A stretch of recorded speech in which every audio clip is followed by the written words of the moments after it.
पति परमेश्वर कहानी के भाग 4 में आप सभी का स्वागत है। इसके बाद अंतिम भाग 5 भी है और अगर आपने इसके पहले के भाग 1, 2 और 3 को न देखा हो वीडियो तो आप जाकर के उन्हें ज़रूर देखें। कहानी अगर आप सभी को अच्छी लगे तो वीडियो को प्लीज़ लाइक और शेयर ज़रूर करें और इसी तरह की अच्छी कहानियाँ सुनने के लिए अगर आपने अभी तक चैनल को सब्सक्राइब न किया हो तो सब्सक्राइब कर लीजिए। तो शुरू करते हैं भाग 4। दीदी सही कह रही थी। चाय पकड़ा दी मुस्कुराते हुए और देखने लगी। जैसे ही अशोक ने सीप ली तो कह बैठा कि इतने वर्षों में भी प्रेम नहीं उपजा। एकदम फीकी चाय। कितना मधुर आग्रह किया था यह सोचकर कि आपके कांधे सीने पर सर रख ताज घूमूंगी। चांदनी चौक से आपके पसंद की चीज़ें अपने लिए लूँगी। आपको दिखलाती कि एक 5 स्टार होटल का चीफ आपका कैसे स्वागत करता है। इस चाय से ज़्यादा तो वह आपके इनकार का फीकापन था। रात भर दिन भर आपके फ़ोन की प्रतीक्षा की। क्या करेंगे?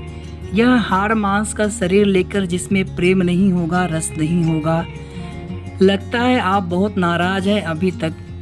मैं आपसे बेइंतहा प्यार करती हूँ। उसी दिन से जिस दिन आपने सिंदूर भरा था और मैंने आपको देखा था। मैं एक कमिश्नर की पोती हूँ, एसपी की पुत्री हूँ और एक बहुत अच्छी संस्कार वाली माँ की पुत्री और अब आपकी पत्नी।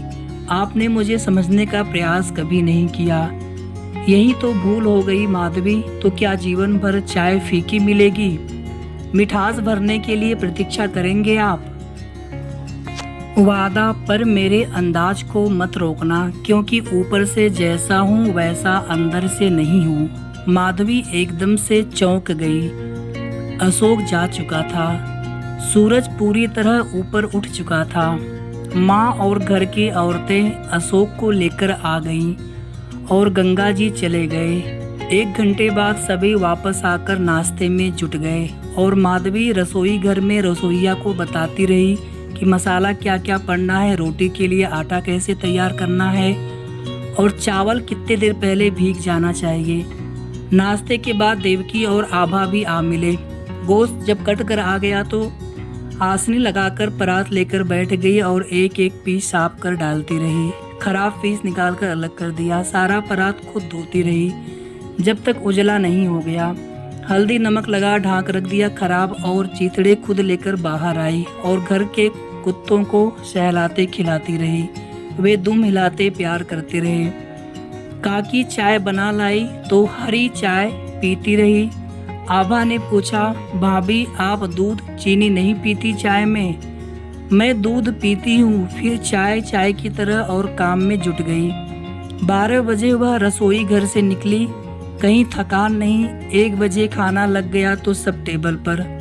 आज रोटी चावल और गोश्त सब नया था। मान लिया माधवी की हर चीज लाजवाब है। महाराज को बुलाकर कहा कि रोटी अब ऐसे ही मिलती रहनी चाहिए। अयोध्या सिंह खाने के पश्चात बोले, माधवी आज पूरे परिवार को तुम्हारे हाथ का भोजन पाकर संतुष्टि मिली तो गिफ्ट बनता है तुम्हारे योग्य। दुर्गा, बहू के प्रथम भोजन का उपहार कहाँ है? हंस पड़ी। वो यहाँ मेज पर नहीं दिया जा सकता। आओ सब लोग और सबको लेकर एक कमरे का ताला खोल दिया। बहुत सुंदर कमरा और दीवारों पर बहुत खूबसूरत पोर्ट्रेट सजे थे। खूबसूरत डबल बेड।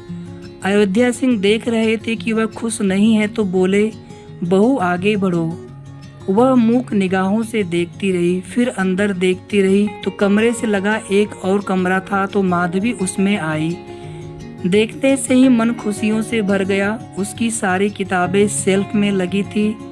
एक कोने में मेज, लैपटॉप, स्टडी लैम्प, शानदार रिवॉल्विंग चेयर सब सजा था। कमरे से लगी बड़ी लंबी खिड़की लगी थी। स्लाइडिंग सरका दिया तो सामने छोटा सा बरामदा, 2 केन की चेयर और सामने लॉन, किनारे किनारे फूलों की क्यारियां।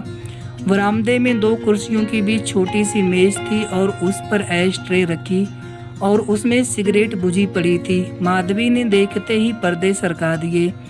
अयोध्या सिंह ने पूछा, कैसा लगा माधवी? पिताश्री, इससे सुंदर उपहार और कुछ हो ही नहीं सकता। पर ये सब किया किसने है? तुम्हारा गुलछर्रे वाला। आंखें नीची हो गई। आराम करो, आज बहुत खाना हो गया है।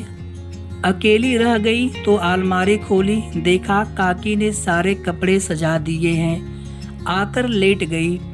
थोड़ी ही देर में उठ गई और पूरी किताबें देखने लगी, क्योंकि इतनी किताबें तो थी नहीं। पूरी दुनिया के फैशन वियर की डिज़ाइन की किताबें थी, फर्म और बहुत सारी जानकारी, उसके मैनेजमेंट की किताबें और खुद उसकी किताबें, क्लासिक लिटरेचर।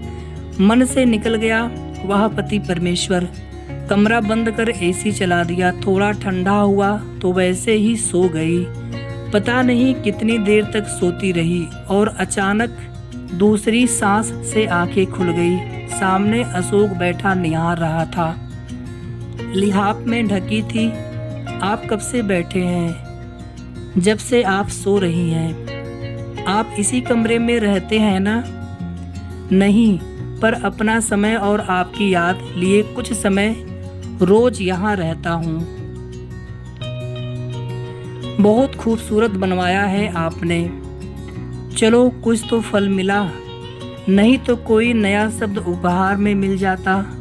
वो पोर्ट्रेट देख रही हैं, प्रेम करते हुए, वो मैं फ्रांस से लाया था। दिल्ली रुका था और एक हफ्ते आपको केवल कॉलेज आते जाते निहारता। आप एक अजूबा हैं। मैं हर साल विदेश जाता हूँ और आपको देखकर आपका साथ पाने की चाहत लेकर जाता। आज मेरी दुकान पर मॉल में सबसे महंगी लेडीज ड्रेस मिलती है, बिकती है, क्योंकि लेटेस्ट रहती है।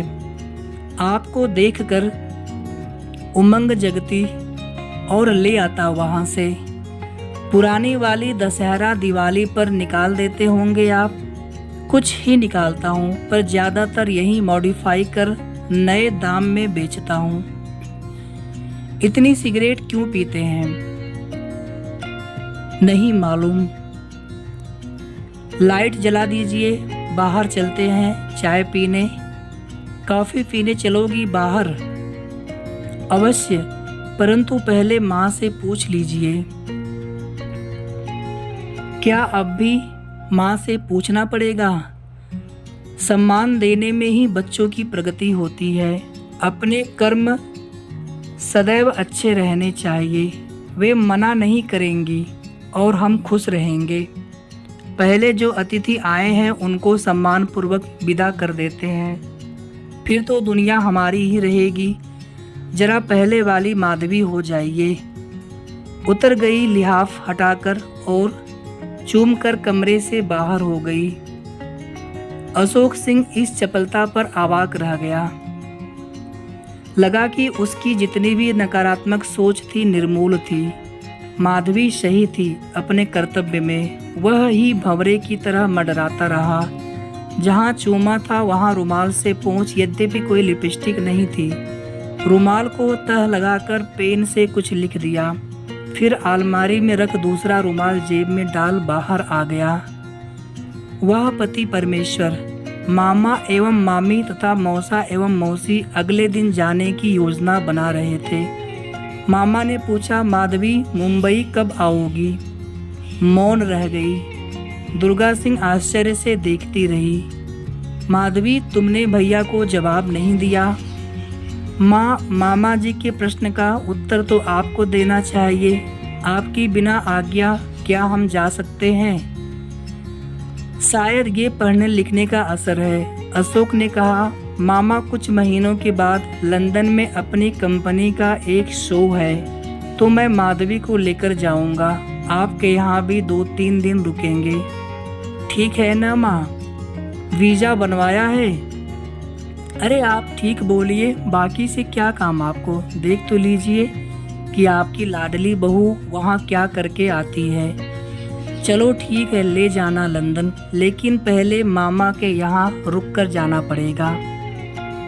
अयोध्या सिंह ने कहा कि तुम लोग ये सब कर रहे हो और मैंने माधवी को तैयार किया है अपनी फैक्ट्री के लिए, तो उसका क्या होगा? वह कहीं नहीं जाएगी जब तक वह फैक्ट्री दुरुस्त नहीं कर देती और प्रशांत की मदद नहीं कर लेती। अर्जुन सिंह के पास वह जाड़े में जाएगी। अशोक का तो आना जाना लगा रहता है विदेश में, तो फिर कभी जाएगी। आभा ने कहा, आप लोगों की बहस में मेरा न्योता दब गया। सब हंसने लगे। अशोक ने कहा, पापा 4 दिन की बात है तो इजाज़त दे दीजिए। वैसे भी माधवी अब कहीं जाने वाली तो है नहीं, क्या पता भैया की तरह ये भी आपको कुछ नया दे दे। मैं तो केवल संतोष दे सकता हूँ आपको, मेरे लिए वही काफ़ी है। और यदि माधवी को पा गए तो हर्ष होगा अशोक।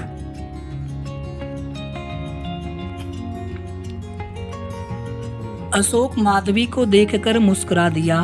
अर्जुन सिंह ने कहा, जीजू रात को बियर पार्टी दीजिए, बहुत दिन हो गए आपके साथ पिए हुए। क्या ख्याल है प्रशांत? अयोध्या सिंह ने पूछा। पापा नेकी और पूछ पूछ। देवकी ने माधवी से धीरे से कहा कि हुई मुसीबत, घबराती क्यों है दीदी? आपकी बहन है आपके साथ। काकी को इशारे से बुलाया और कान में कुछ कहा। दुर्गा सिंह की आवाज आ गई, क्या हुक्म चला रही है बहू? शाम के खाने का इंतजाम कर रही थी। तुमको मालूम है ये क्या खाएंगे? माँ, ये वही खाएंगे जो इनको खिलाया जाएगा। एकदम चुप हो गई। अरे उठो, अगर जाना है तो सब सामान पैक कर लो। सारी औरतें चली गई तो देवकी और माधवी रसोई में आ गई। केशव रसोइया से सब करवाती रही। 8:30 बजे प्रशांत सब टेबल पर लगाता रहा तो देवकी आ गई। ये क्या बाजार से बेकार उठा लाए, कम से कम पूछ लिया होता।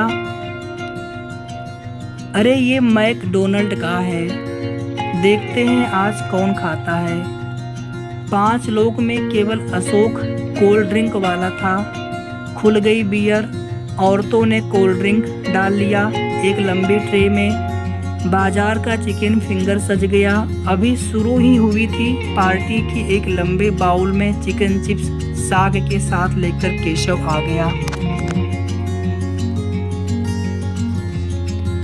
ये किसने बनवाया?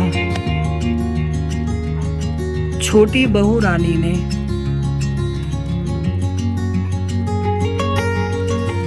खाते से ही कहा, ये बाजार वाला ले जाओ यहाँ से। मुस्कुराता लेकर चला गया। खाने पर जब बाउल्स के ढक्कन खुले तो पूरा डाइनिंग हॉल महक उठा। बहुत बेहतरीन चिकन बिरयानी बनी थी। साढ़ू और साले दोनों ने कहा कि यह आज का दिन माधवी ने खाने के लिए यादगार दिन बना दिया। देवकी ने माधवी को बाहों में भर लिया। तुम दोनों किनारे क्यों खड़ी हो? आओ माँ, आप लोग खाना खाइए, हम दोनों बाद में खाएंगे। दीदी चलिए नहा लेते हैं तो फ्रेश होकर खाना बाद में खाएंगे। केशव सर्व करता रहेगा। इसके आगे अंतिम भाग 5 में बहुत जल्द मिलते हैं आप सभी से। तो कहानी कैसी लगी आप सभी कमेंट करके ज़रूर बताइएगा। वीडियो को आप सभी प्लीज़ लाइक शेयर ज़रूर कर दीजिएगा। और हमारे चैनल पर जो भी पहले की अच्छी कहानियाँ पड़ी हैं आप उन्हें भी जा कर के ज़रूर देखें। और इसी तरह की अच्छी कहानियाँ पाने के लिए अगर आपने अभी तक हमारे चैनल को सब्सक्राइब न किया हो तो ज़रूर सब्सक्राइब कर लीजिए। धन्यवाद।